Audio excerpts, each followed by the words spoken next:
And now a moment from Your History and Health comes first with Dr. Richard Brown. Well, hello, welcome to podcast number 19, continuation of Women's History Month. This is Your History and Your Health comes first. It is March and I'm Dr. Richard Brown. And this is part 2 of Women's History Month. We had to take it to a second part, because there's so much contribution that women have made to this country and to history that you certainly just can't get it all in within 15, 20 minutes. So there's a lot going on in this month of March also with the massacre that's taking place in Ukraine, which is unbelievable. I just can't believe that humanity is allowing the slaughter to take place in Ukraine of women and children and elderly people. It is insane to me. Vladimir Putin is someone who does not need to be doing what he's doing. And I would think the rest of humanity would do something about that. But anyway, it's so astonishing. My question is, how can the rest of the powerful world who has power stand by and let this happen? It is amazing. It's scary too. Anyway, my research of women's contribution to history found that in the year,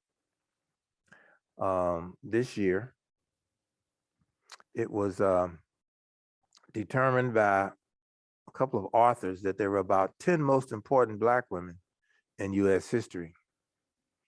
And through a publication by Lewis, Jones, and Johnson, they identified these 10 important Black women in history. And so I'm going to talk about each of those today. So we all know that Black women have made important contributions to the United States throughout history. However, they are not always recognized for their efforts. And some of them remain anonymous, and some of them are beginning to achieve some fame.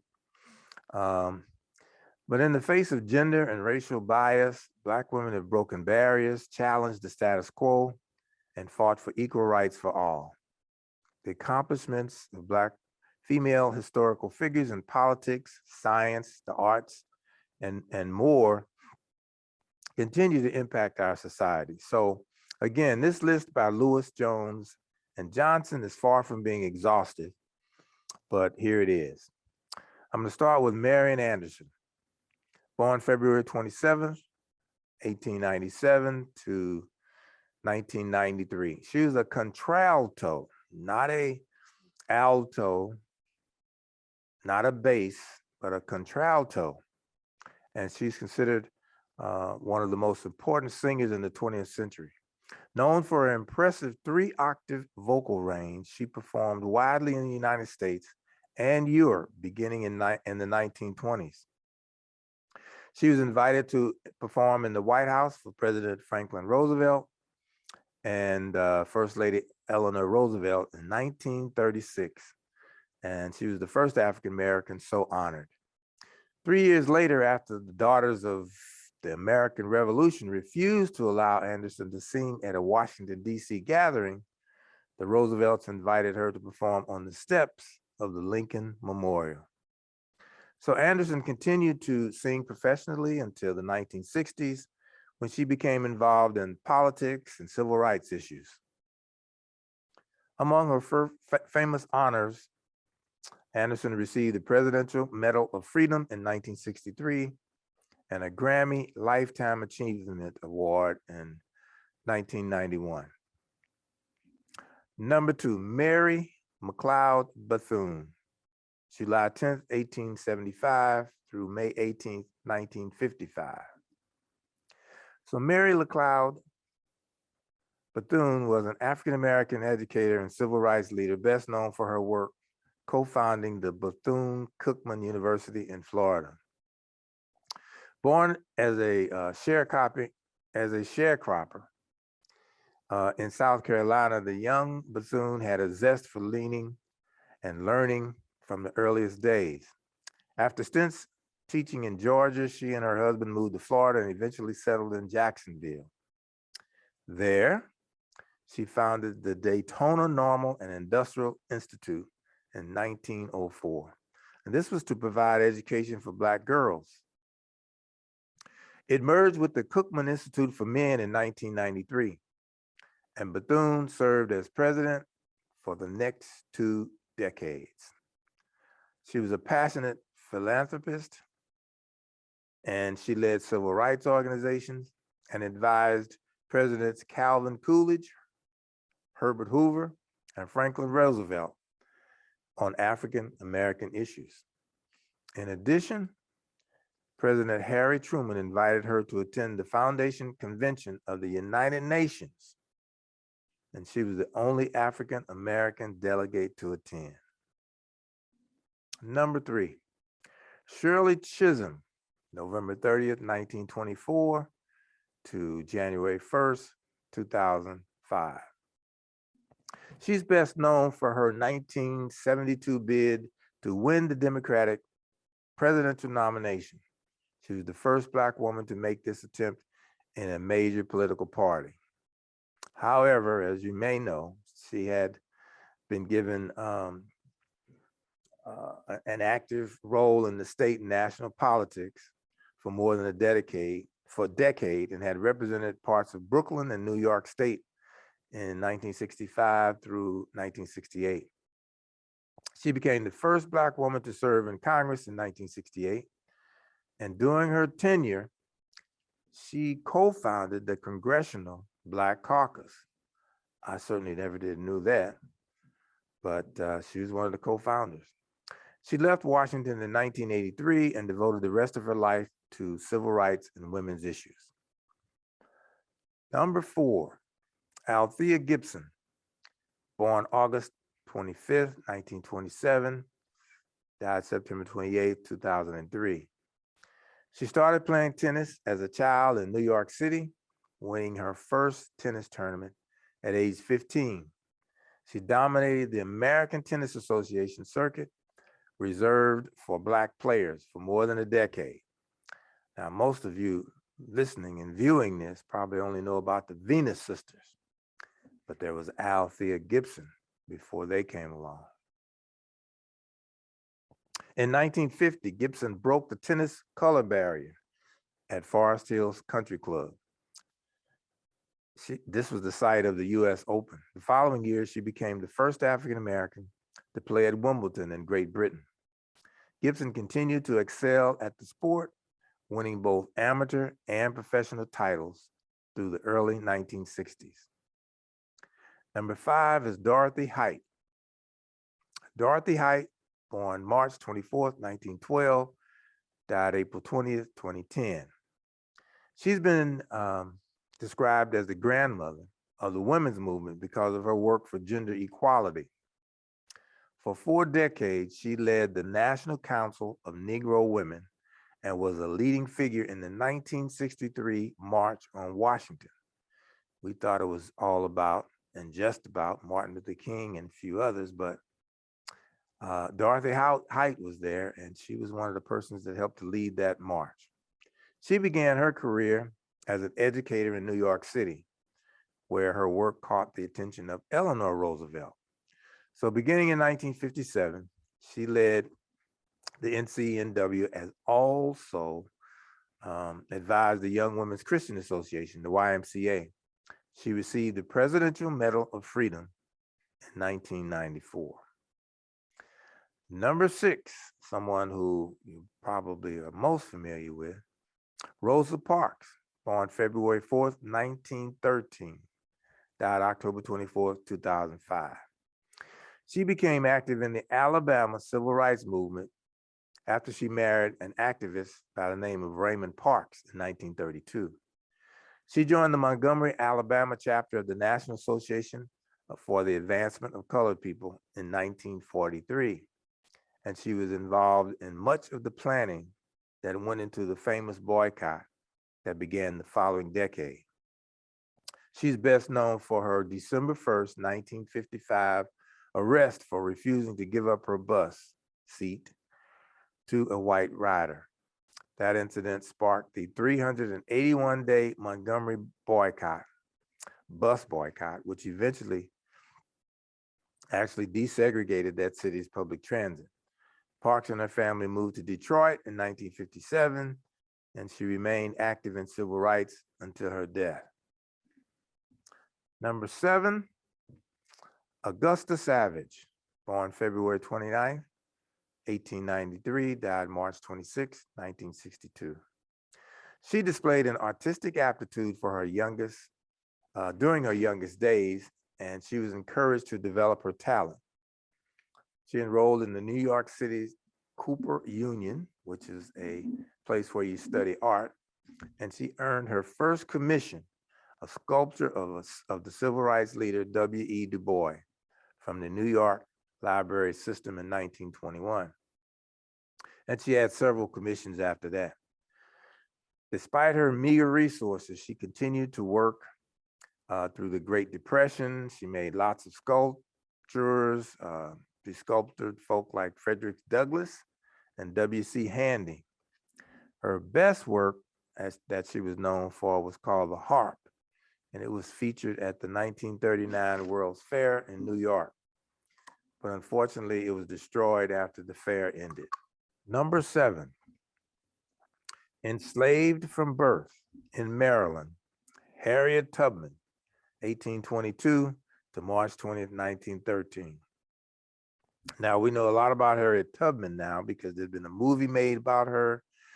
There's been consideration for her being placed on our currency in the United States, although it hadn't happened yet. But she is very famous because of her involvement with the Underground Railroad. She escaped to her freedom in 1849. The year after she arrived in Philadelphia, Tubman returned to Maryland to free her family members. Now, you may have thought that she was freeing slaves from the deep South, but no, Maryland is where she was enslaved. And Maryland, as a matter of fact, is one of the major states where slavery took place in this country. And it was a place where it thrived on, there being many plantations and the whole economic system was built around, slavery and the slave trade. So she was traveling between Maryland and Philadelphia when she was freeing all these folk. So over the next 12 years after she freed herself, she returned nearly 20 times, helping more than 300 enslaved Black people escape bondage by using the Underground Railroad. And of course, the railroad was the nickname for a secret route that enslaved Black people that used it to flee the South for anti-slavery states in North Carolina and all the way up into Canada. During the Civil War, this is the war between the South and the North, where they had a war between those people who wanted to keep slavery and maintain their economic advantage and those who wanted to get rid of slavery. She worked as a nurse, she worked as a scout, and she was a spy for the Union forces. The Union forces, of course, were the soldiers and the forces of the North. The Confederates were the soldiers of the South. So after the war, she worked to establish schools for the formerly enslaved people in South Carolina. In her later years, Tubman also became involved in women's rights causes. Number 8, born in Africa. Phyllis Wheatley, born May 8, 1753 to December 5th, 1784. She came to the US at the age of 8 when she was captured and sold to John Wheatley, which enslaved her. And he was a Boston man who was very impressed with her intellect and her interest in learning. And so he and his wife taught her how to read, taught her how to write. And so Wheatley became very interested in those type of studies. And through the work of both the husband and the wife there, John Wheatley. They helped her to develop her skills in poetry writing. So a poem she published in 1763 earned her much acclaim. 6 years later, her first volume of poems were published in London, and she became known in both the US and the United Kingdom. Then there came the Revolutionary War, okay, which disrupted her writing, and she didn't do a whole bunch of writing after that. And so she was not widely published beyond that particular point. So her reign kind of ended there. Number 10, there was a person by the name of Charlotte Ray. This woman was born in January 13th, 1850, died January 4th, 1911. She was the distinction of being the first African-American woman lawyer in the United States. Before her, there had not been an African-American lawyer. And she was the first woman admitted to the bar in the District of Columbia. Her father was very active in New York City's Black community, and he made sure that his daughter got a good education. She received her law degree from Howard University in 1872 and was admitted to the Washington, D.C. bar shortly after that. But as we know with the history of the African Americans in this country, both her race and her gender proved to be obstacles in her professional career. And she eventually was not able to practice law as she should have been able to practice. And so she became a teacher in the New York City school system instead. Okay, next I want to talk about a few fun facts about what makes women and men different. You know, there's lots of conversations that are held by men, that are held by women, that are held by both, identifying how different we are with each other. There was a book written back in 1992 by John Gray. It was titled Men Are From Mars, Women Are From Venus. And this distinguished between them, how different they were. And that was the major focus of that book. And it got a lot of discussion and coverage back in the 90s. But in this particular piece that I'm going to discover here, it is mentioned that men aren't from Mars and women aren't from Venus, according to the authors that were identified on YouTube. They say that they're the same species from the same planet. Both the sexes certainly are not the exact same. The differences between men and women are real and important. They serve biological functions and can even help you better understand, your health needs. So these differences give each sex unique strengths that help with the most important task, survival. Unless the men and the women worked together since the beginning of time, we could not have survived. And I believe that is still true today. We must get along with each other. While there are the differences are there for a purpose. So let's talk first about the similarities before we get into the differences. So here's two that you might not know. Genetically, men and women's DNA is 98.5% identical. Okay, 98.5% identical. They even have the same hormones. Interesting, the same hormones. But the ratios of those hormones explained that by the authors are very different between the men and the women. And the fact that they're 98.5% identical in DNA and the hormones are the same, and one has XX chromosomes and one has XY. In fact, the male has the XY, the woman has the XX. So when people talk about the blending and the differences between, or the similarities between men and women, when you look at research and science, you might develop some theories about those who seem to be not just heterosexual, but maybe homosexual or bisexual. And when you look at nature, there's a blending all together and across and back and forth. So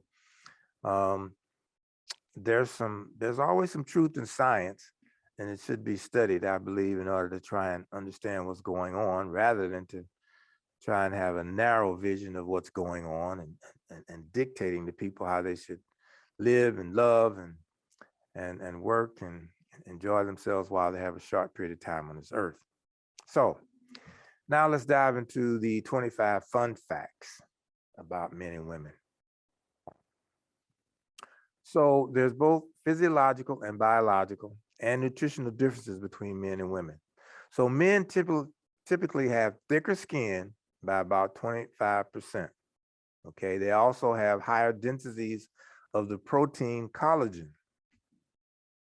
Number two, the differences in density goes beyond skin deep. Usually men also have denser and stronger bones, tendons, and ligaments than women. This is fairly obvious because, men are usually stronger. They can carry more weight. They can run faster. They can do all of these things that require lots of energy and strength. And which brings me to discussions that I've been having recently about the transgender population. I mean, having transgender people to compete with people who are not transgender doesn't seem to be fair or accurate or right. I think transgender people should compete in sports activities with transgender people because that's their group. And to mix the two, there's going to be some unfair advantages, I think, on both sides. So anyway, continuing with the differences, number three is from about age 14 to 51, women typically need more iron than men. Okay, this is due to their loss of blood during menstruation, which typically happens in a cycle of 28 to 40 days. That's a serious cycle. It's a serious situation. I mean, loss of blood every 28 to 40 days is a serious thing. And I don't believe most men could handle that if blood was coming from their genitals every 28 to 40 days.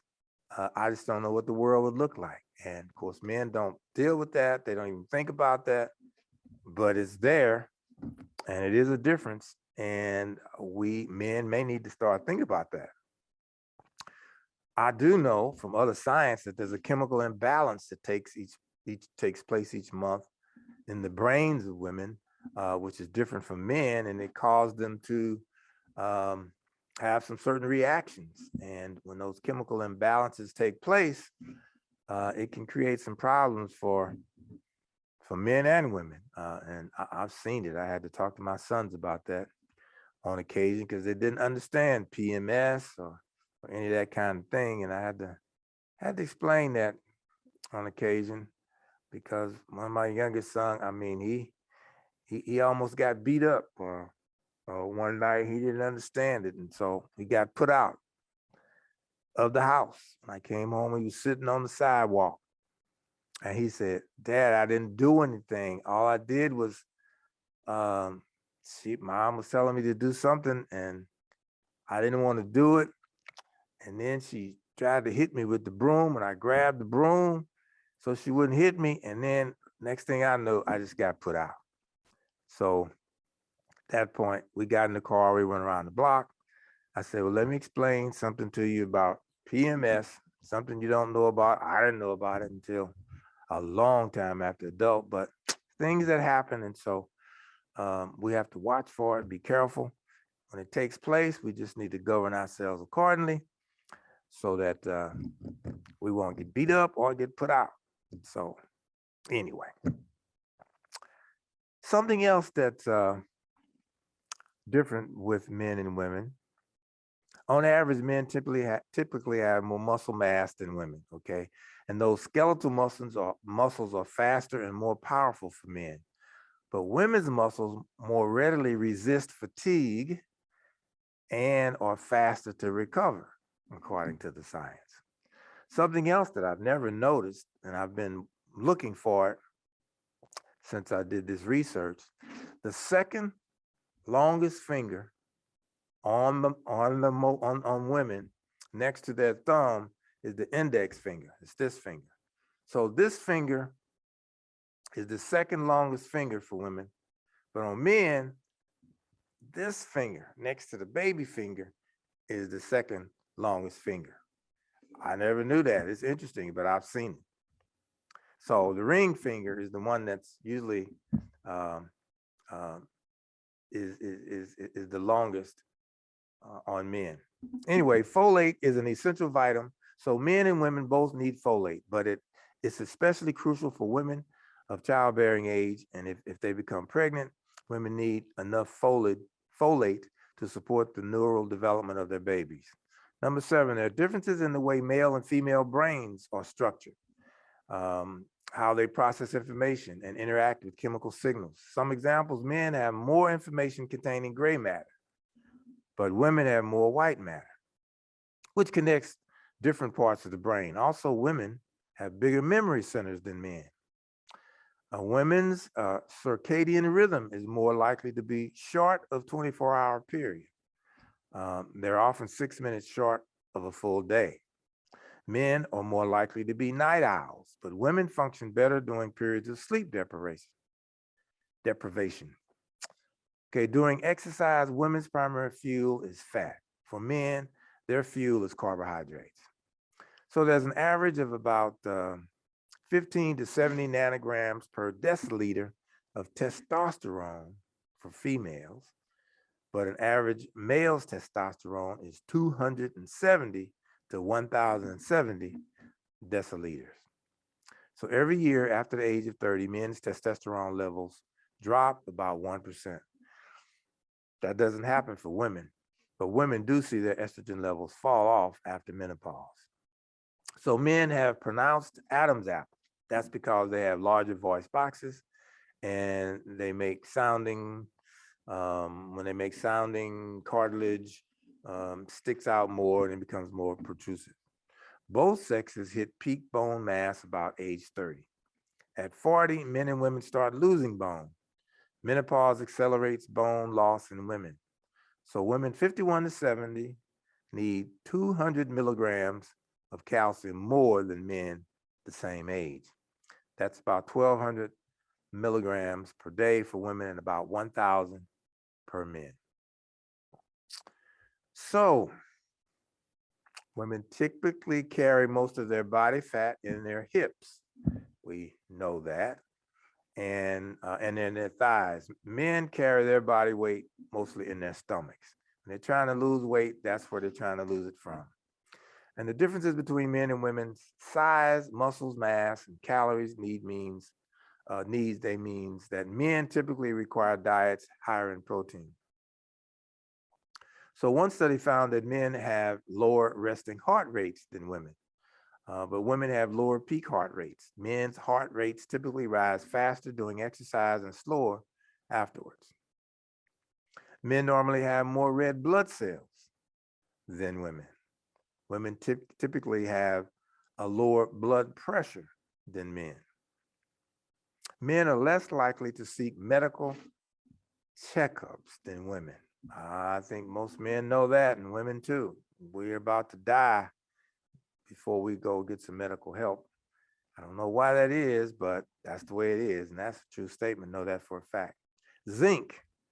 Zinc is an element that generally both men and women need, but pregnant women, of course, need it more than men and women who are not pregnant. So women have a better sense of smell and taste than men. Also, the differences in the way men and women see the world is partially physical. On average, men are more likely to see or to be colorblind, but their eyes also sense movement better. Women are able to distinguish small differences in color better than men. So now that we know all of this, so what? So the fact that men and women are different, we can use these differences to personalize our health decisions. You know, if you're a woman, you know that you need more folate and that you burn more fat when you exercise. Men, you know that your fat accumulates in your stomach, and so you need to participate in exercises that, you know, work the stomach so you can be rid of that. So those are important considerations when planning your health. and your lifestyle. So one thing you shouldn't do is to use the differences between men and women to make a case for the fact that one sex is better than the other. One is not. Matter of fact, if you had to choose one, probably the women are more superior than the men, in my opinion. But through the history of human beings, the differences have helped men and women survive. And so the differences in the sex should not be seen as limitations in any way. Not all men are more muscular. Not all women have better sense of taste. I'm going to end with something that I've heard, and I've used it in my statements to people when they're talking about the differences in men and women, that was made by Ginger Rogers a while back. Ginger Rogers was the dance partner of Fred Astaire. And what she's always said is that she did all the dance moves that Fred Astaire did, but she did them backwards and in high heels. So your history and your health comes first. And that's it for today. Thank you very much. This has been Your History and Health Comes First with Dr. Richard Brown. And you can leave suggestions at ewcfacts@gmail.com. That's ewcfacts@gmail.com. This has been an EWC Communication production.